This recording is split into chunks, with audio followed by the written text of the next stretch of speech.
everybody, I'm Joey Evans. And I'm Roy Kenny. And today we are taking a look at Legendary What If. Yeah, I thought it was upside down. What if? What if there was a Legendary What If? So when we started this, you have said you were Roy Kenny, and I say I was Joey Evans, so we could be like mixed universe characters? Yes! Cut it back. Missed opportunity. Oh, we're not gonna, never mind. Sorry, actually I'm gonna do that. I was joking, you continue the review now. Fine, alright. Okay. Alright, so anyway, this is Legendary What If, and you have played the other Legendaries before. I have played a ton of Marvels. Legendary, but I can't say that I have kept up with every bit of it, but I have more Legendary than normal people should own. Okay, well put. All right, so that's why I brought Roy in for this. But you know what? Before we get into this, let's go ahead and first see a quick overview about how it's played. Okay, here's a quick overview of Legendary Marvel What If. Again, this is a very high-level overview. We're just going to go through the flow of the game. I'm going to go into a lot of the details. It is not a rules teach. So we're going to go very quickly just to let you have a feel of the game. And again, I know a lot of you have played Legendary before, but if you haven't, this is a quick overview. So before we go into it, it is of course a deck building game. And the way you win is you beat the mastermind. In this case, we have got Hank Pym. You have to beat him 4 times. So once you beat him, you remove a tactics card. And then you activate the text on that tactics card. And the way you lose is by the schemes up here. These schemes change. This one is collect Interstellar Zoo. This one, Evil wins when the zoo has 5 heroes. So these guys are going to activate when certain cards come out of the villain deck, which are this scheme twist will activate this guy, and this guy starts to collect heroes from your hand and discard pile. And the Master Strike will activate his Master Strike here. And those are shuffled over here in the villain deck, which we'll get to in a moment. So let's go through this real quick. The mat. You've got the bystanders. These bystanders could be captured by the villains and move along with them. You've got the wounds. Wounds, when you take a wound, that's going to go into your deck, and as any deck building game, this kind of muddies up your deck. All right, and then you've got the hero deck. And the hero deck is assembled by different heroes. In this one, we've got some Gamora, Destroyer of Thanos. We've got Party Thor. We've got Captain Carter. So you've got different heroes that you assemble in here, and those are the ones you can recruit on your HQ. And then, of course, you've got these Shield Officer heroes here that you can buy at any time. So what happens, the way the flow of the game works is, first off, you're going to get 6 cards. 1, 2, 3, 4, 5, 6. Here we go. What we've got right here. We've got... All right, we've got 3 buying power. These show some buying power here, and these show some hits right there that you can do. Okay, so now we're going to begin the game. So, first off, a villain comes out. This is Giants of Jotunheim. Now, there's an ambush here. An ambush happens immediately. This says each player discards the top 3 cards of their deck. Doesn't mean a lot at the beginning, because these are all starter cards, but it will get annoying a bit later. So he has shown up, and now we get to go over and we get to play cards from our hand. So our buying power is 3, and we can hit for 3. The Giant of Jotunheim actually only has 3 hit points, so we could defeat him. So what I'm going to do is, first off, let's see here. I'm going to go ahead and fight this Giant of Jotunheim right here. Now, he does have an ability here that says fight, and it says fight, you may KO a gray hero from your discard pile. That's very nice, because you could take one of these guys, get rid of him, and kind of thin out your deck. All right, now I've got the buying power of 3. What can I afford? I can afford this one. No, yes, no, yes, and yes. Tell you what, let's go ahead and buy Gamora here. Gamora's ability, when she's drawn, you draw 2 cards, then put a card from your hand on top of your deck. And she also has 1 hit right there. So we can take her. She goes in her discard. We have purchased that. Oh, and this guy right here, I left him here to show you. Once you defeat this guy, he doesn't go in your discard. He actually goes into a pile of your own, because at the end, he is going to be worth points. Because although it is co-op, there is kind of one ultimate winner, greatest hero, or whatever. So you do want to kind of keep him to the side, and he will also make a difference later. 2. So we're going to go ahead and purchase Gamora. Goes in our discards. That is refreshed. And there we go. And that is my turn. And now, one thing to note, there are going to be icons up at the top. You're going to see these. These are going to have a synergy on different things. For example, let's see here. This one is going to allow you to do something if this symbol shows up as well. So you're going to get a synergy. Some might actually hit harder if two of the same kind are around. You're kind of creating a team, like the Avengers, Guardians of the Galaxy type thing. So you're going to want to get a synergy with those. But now, so to start the next turn, you're going to flip a villain. Now that is a scheme twist, and you would activate this scheme twist, which everybody looks at their hand and then removes whatever icon it shows, whatever twist that is, and they put that underneath there, getting him closer to win. Now, one thing about the villains are, every time a villain shows up, they're going to slide. This one, of course, goes to scheme twist here.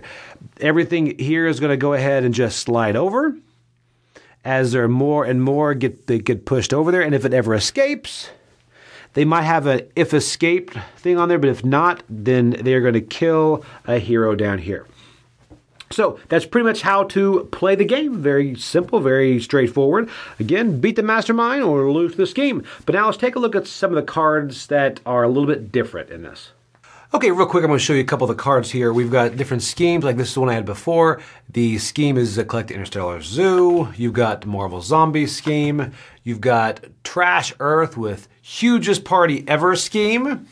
And Breach the Nexus of All Reality scheme. All right, so then some masterminds here.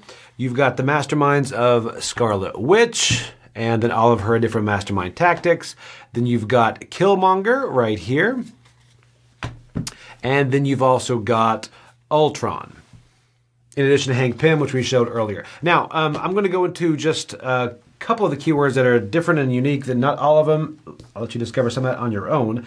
But for instance, this one is interesting here. Soulbind is going to throw some people off. Soulbind means that you're going to keep those villains. You've got those villains in your discard pile. But Soulbind is going to have you turn those face down. If you turn those face down, you get to activate that. Now, why does that matter? Well, certain cards will check to see how many villains of a certain kind you have face up in your villain deck that you've defeated. So Soulbind takes him out of running for that. You still get points for him at the end, but you do get an ability, and that Soulbind will show up various places. And then also you've got Liberate. Liberate is going to show up different places here. For instance, this has What If and Liberate. Let's go into Liberate first. Liberate 4 means it'll give you 4 extra hits against someone that's holding a hostage or a bystander to liberate that, or you can use those 4 against a mastermind. But you might notice the first one is What If, which both of these have that What If. That's an interesting thing. That's kind of push your luck mechanic, where What If, draw 2 cards. That means you get to draw, you kind of have to guess what's on the top of your deck. So you might have your deck out there, and you might say, I think the next one is Captain Carter, and you flip it over, and if it's Captain Carter, then you get to activate that. All right? So that's pretty much What If. And you can actually do different things with this by putting cards on top of your deck so you know what's coming to help you get that. But that's a couple of the keywords that are going to show up here that are pretty fun. So now we're going to send it back and see what we thought about it. Okay, again, that's just a very quick overview about how it's played. But again, going into Legendary, I do play the Legendary Encounters systems a lot. Yeah. I like Legendary Encounters a lot.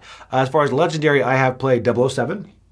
I enjoyed that. But I have never played the Marvel stuff? I haven't, because this is your first foray into the Marvel Legendary stuff. I felt like I was too far behind. Yeah, I feel like that's what this project is going to be really good for. And we should mention that this is a standalone product. So normally when you see Marvel Legendary stuff, since like the last decade, everything has just been expansions. This is the first time they've come out with another standalone thing since they came out with the villain stuff, like back in the day. Right, which is why I played it, because I know through the office, we've had a couple Legendary Marvels come in, and usually they just go with Roy. It's expansion. Mostly they go with Tom. Actually, Tom will review them, then they'll go with me after. Right, so I've never actually looked, but this one right here is a standalone.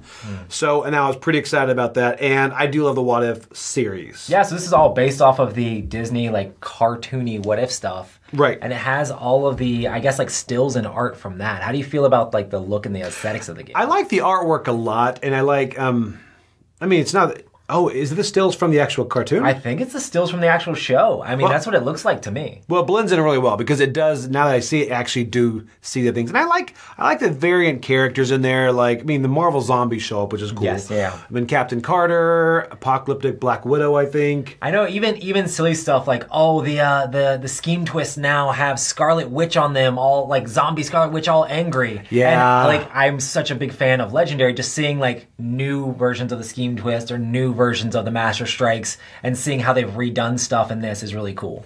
See, and I like that. Now, I will tell you, this did not, I was surprised, component-wise, this did not have dividers. No. I know Legendary Counters always has dividers. Very weird size box, but it is weird size because it actually comes with a playmat in it, which Joey's already showed this stuff. Yeah. But it comes with a playmat in there, and it gives you room to store all the cards, but it is kind of weird and doesn't come with dividers. Right, so the other ones came with dividers. That was a bit of a pain. Yeah, but the dividers weren't like amazing in that either. So Okay. they're just kind of like little pieces of cardboard that they didn't have anything labeled on them or anything like that. Because setup on these is always difficult and even harder if you don't have dividers, by the way.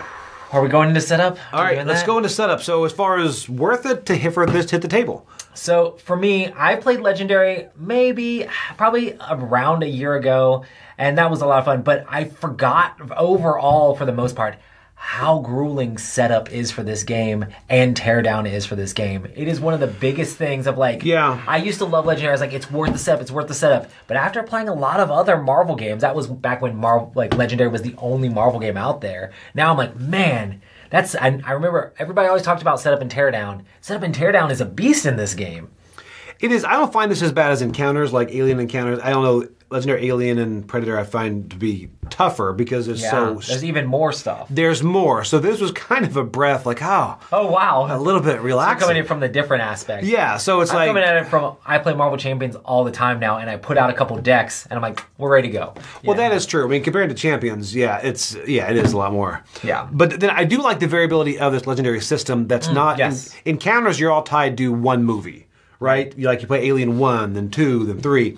This one... You can play any heroes against any That's villain. pretty cool. You know? And the cool thing is, since this is another core set, you could technically take this and be able to take any of the other Legendary expansions and be able to add them in here. So, hey, I have this. Now I want to add the Guardians of the Galaxy stuff. You could add that stuff in. Or, hey, I have this. I want to add some like World War Hulk stuff in. You could add that stuff in. And another cool thing that I really like about this is the fact that because this is a new set, if you've had Legendary forever, all of my like basic starter deck cards are just wrecked because I played it so many times. This gives you new like shield agents that you're able to use with different artwork that actually allow you to play the game with new cards instead of playing with the same old cards over and over and over and over again. Yeah, that's pretty cool. That I do.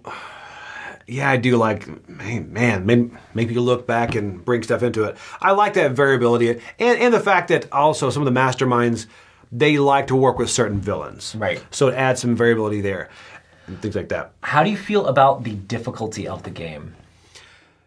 As far as like learning the game / it's a cooperative game, so how do you feel about how hard it is to actually win? It's pretty simple. I mean, you got 3 things to do pretty much, but then once you get into, that is one thing I wanted to mention is a lot of the keywords in there because it is kind of... a lot of keywords. Yeah, so it brings up like Soulbind, it brings up... Oh, there are so many. I think a bunch of the stuff is probably new to this as well, like Night of the Living Zombies and stuff. So, and there's a bunch of stuff that's new to this set that you're gonna have to learn. I don't know that how like beginner friendly this is. No, and I wonder about that because you want to play it because certain things like Soulbind, I don't understand why you'd want to turn it face down in your deck, but you do because it'll benefit you. It's weird, and the what if, I do like the what if whole thing. Yeah, where you're going to name the character off the top of your deck and flip it over and see if it triggers an ability. And especially if you can kind of piggyback that off of where you've already put a card on top of the deck and you know what it's going to be. There's a ton of stuff that combo that stuff together. And I mean, Legendary's always been great for all of the combos and how the stuff within the same set works really well to combo together. Of course, if you bring in other sets, it's going to water that down a little bit. But it is still cool to see cards, how well they do. I do love in this as well how much culling there is, how you're able to get rid of a ton of your deck. Trashing, yes. That is one thing that on some encounters you can't trash cards as easy. And those starter cards you can get rid of most of them. Yeah, if you build the right characters, most of the characters in this set allow you to trash a lot of cards, which is really important because some of the villains, you have to trash cards or you're never going to beat them. Right, I agree. And now, as far as the heroes on this too, I do like the heroes and the fact that they really lean into some theme too. Like, I like how Doctor Strange, of course, Soulbind is what he does a lot. Then you've got Party Thor, who's powerful but destructive. Yeah. You know, from watching the episode, you know that's pretty much what he is. Yeah. So I do like that. Which would you say is your favorite character out of the heroes in here? Yeah. Do you have a favorite? I have a favorite as far as looks. It's Party Thor. Oh, nice. But nice. Plain. He still has, there's original Thor in the original game who is very much about building up your recruitment. Party Thor in here also has some cards that are really good for recruitment as well. Oh, yeah. So it kind of still plays a little bit in the same sort of theme, like mechanical theme of the other Thor as well, which is kind of a cool throwback to people who have the original Marvel Legendary. Right. So, so anyway, I do like that. And then the different masterminds are great, I think I'm going to go with Doctor Strange. Really? I just like Doctor Strange and stuff. Even though he's evil Doctor Strange, he has a lot of stuff that culls stuff. He has a lot of stuff that lets you draw cards. I love drawing cards in games. Yeah. And I like, you know what, the scheme is different in this than it is in Encounters 2. I like how the scheme is how they kind of win. Yeah. You know, that's interesting. I think there's, how many different side schemes are there? There's like four or six, something like that. Bystanders, I don't think we ever really got to rescue many bystanders, named bystanders, to get those abilities. Like a special one? Yeah. One of the minions brings bystanders out, so that might trigger that a little bit more. If you're playing with that specific minion. I guess it's a non-event in mini games, but I guess there are some that kind of bring it out more often. So knowing the legendary system coming from it, you want to go first on this, or do you me too as a new person into this Marvel Legendary? I'll go first for this one, just because, I mean, I love Legendary. I do feel like I've gotten a little bit more tired on it. I do think that the original Legendary used to be like one of my, if not my very favorite cooperative games. I used to like play it constantly, but I do feel like my current favorite game has pushed this down a little bit more, and I forgot how fiddly like pulling, like after the game is done, all right, guys, let's all separate out all the decks and do all that stuff. So that has worn it down a little bit. But besides that, I do think this is a great package. It is difficult. I lost my game that I played in this. It is hard to win sometimes, depending on the thing. And there's not really a good character to be like, oh, this is going to be easy. We're going to play with this character to be easy. So that's kind of strange to me that they didn't at least throw something in there that was super beginner friendly, because there's a lot of keywords on everything. There's a lot of stuff on there. But with all that said, I'm giving it a 7.5. I still think the game is great. I still think it's a lot of fun. And I do think if you are a gamer and you are down with learning the keywords, you're down with the setup, it is a fun Marvel game. But it doesn't hit the upper echelons just because of how it's not as accessible as I wish it was. Okay, I'm coming in to get this my first one into Marvel, but I am coming in as an 8 because I do like Legendary Encounters, but this one right here is easier to set up. And honestly, I like Marvel Champions as well, but I never deck build in that because it's just, I take what they give me and I use those. I do the same thing. This is fun because to build those different decks with different heroes, for some reason that's not as daunting. Because you're like, you know, I want to swap out Captain Carter for Apocalyptic Black Widow. I like doing that because it's not as intimidating because you don't feel like you can mess everything up because everything's beneficial on it. And I do, you know, when you do kind of not only set up the breakdown to put it back in there in order, it is a bit of a pain. But like you said, I do like the difficulty of it. It's solid. Because if you win, you feel like you barely won, and a lot of times you don't win. Yeah, What If is definitely not a pushover as far as the Marvel Legendary stuff goes, but there's a lot of variety in it. Right. And again, I'm glad this exists because if this did not come out, I would have never played a Marvel Legendary. Dang. Because it's too daunting. But I'm glad, and you know what? I might be fine with this. I might probably steal a couple more guys from Roy. But I do like this. So if you are wanting to dive into Marvel Legendary and try it out, or if you're wanting more, this is more. There you go. What if there was more? And there is! See what I did? That was clever, right? Yep. Okay. All right. I'm Joey Evans. I'm still Roy Kennedy. All right. Bye, guys.